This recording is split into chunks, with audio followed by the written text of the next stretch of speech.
Welcome to the nutrition orientation. This is an extremely important part of your fitness challenge. You're going to be working with the nutrition plan constantly, so it's very important that you get a great understanding of exactly how this works. And the good news is it's a very simple to follow plan. So let's take a look exactly at what this plan is and how to read it. Now, this particular version that you're seeing here on screen is one of our many different versions of the plan based on your particular weight. So the plan that you have may or may not look exactly like this. If you go down below this video image, you'll see plans are based on weight category. So make sure you download the plan that's appropriate to your weight category, all right? So let's go and take a look at how to read this plan. So what you'll see across the top, first and foremost, is you're gonna see proteins, fats, carbs, and veggies right across the top here. These are the components of every meal that you make. Now, depending on which plan you have, you may or may not have a fat allocation because fats are very high in carbohydrates.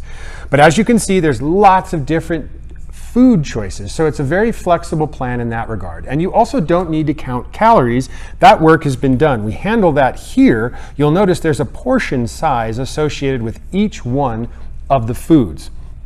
Now, let's work our way down the page a little bit here. What you're going to see is plates. These circles represent plates: breakfast, lunch, and dinner.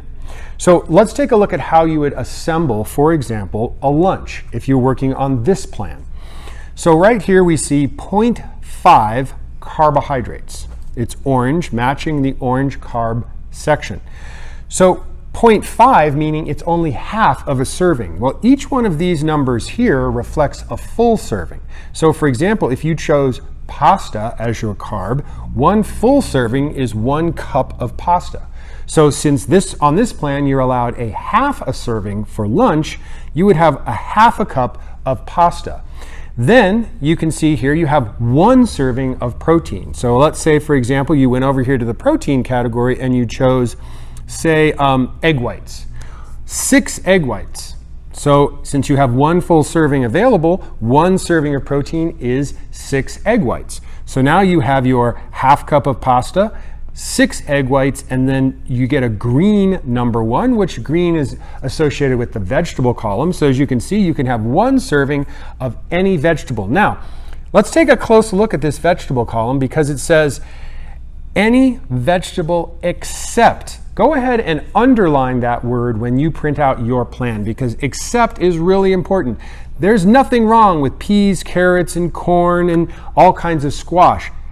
The only problem is during the next 6 weeks, we don't want you eating those vegetables, and that is because they're higher in carbs. So we're gonna stay away from those so that we keep the categories nice and distinct.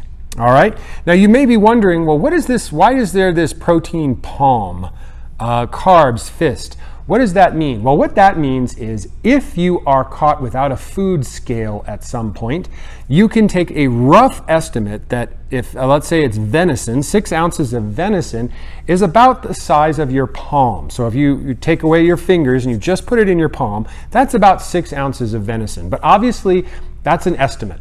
The best way to do this is to go get yourself an inexpensive food scale from Walmart so that you can weigh out these things specifically. Try to be as precise as possible.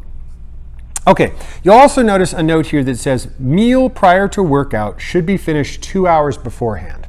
Okay, that can be difficult if you're coming to our 6 a.m. workout. So realize that that is just it's kind of a goal. The goal there is to make the energy from the food that you eat as available as possible to you during the workout. That's why that guideline is there. However, we recognize that in many cases, that's not possible. Try to have something in your stomach before you work out so that you give your body some energy to make it through the workout. Otherwise, about halfway through, you're probably not going to be feeling all that good. All right, so let's go back to our plates. All right, so we figured out now that we have breakfast, lunch, and dinner, and we've figured out what the elements are of each one of those meals. Notice that in between the meals, you have protein shakes. All right, this is very, very important. We're trying to give ourselves more protein during our fitness challenge because we're gonna be breaking our muscles down a lot and rebuilding them. And remember, our goal is to get that lean muscle mass higher. So we're going to need protein, which is the only way your body rebuilds muscles. So we give ourselves 2 protein shakes. And notice we don't mix it with milk or anything like that. We mix it with water. Now, we do sell protein here for you that meets our standard that we want to see on the 6-week challenge. But whether you choose to buy our protein or whether you choose to buy it somewhere else, make sure that it meets the following criteria, all right? You want 3 grams of sugar or less per serving. You want 15 grams of carbs or less per serving. And you want 20 grams or more of protein per serving, okay? So that's 3 grams or less of sugar, 15 grams or less of carbs, 20 grams or more of protein. Very, very important, because as you can see, you're going to be having a lot of protein shakes. If you get that wrong and, for example, you have too much sugar in there, it will make it impossible to win the challenge. You simply will not lose weight if you're consuming a lot of sugar every day. All right?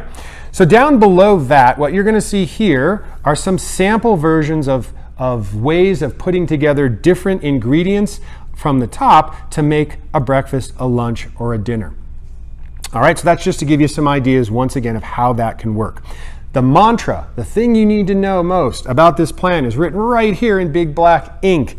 If it is not on this list, you cannot have it for the 6 weeks. This is not a lifetime. This is only 6 weeks. We're trying to completely reset your nutrition here. So let's make sure, as close as possible, you do not eat it if it isn't on the plan. All right, now on the other side of this sheet, you're going to find seasonings and you're going to find other things that you can eat in conjunction with this food. Nobody wants to eat bland food, so there's plenty of seasonings that you can put on here. Again, as long as it has no calories, you're fine to use it as a seasoning. Black coffee is fantastic for you. It's the stuff you put in it that causes the problem. So black coffee's fine. Green tea is fine. I do not recommend drinking diet soda. We do not understand what those chemicals do to the body. Stay away from that junk. And obviously, regular soda, totally a no-go. Okay, that stuff is pure sugar water. We don't need that. That doesn't do anything other than add pounds to our bodies. All right, so that's basically the way the nutrition plan works. On the reverse side of this plan, you're also going to see a shopping list. The shopping list is the same items. You're going to see the protein, carbs, and veggies, but the quantities have been increased to reflect a week's worth of meal planning and meal prep, so that you can buy in larger quantities and prep your food so that you don't have to worry about not being ready when you're hungry. Because if you're not ready and you don't know what you're going to eat, that leads to poor food choices like fast food and other things that are nowhere present on this plan. All right, so that's the nutrition plan in general and in specific. So let's make sure, if you have any questions at all, to talk to your coaches.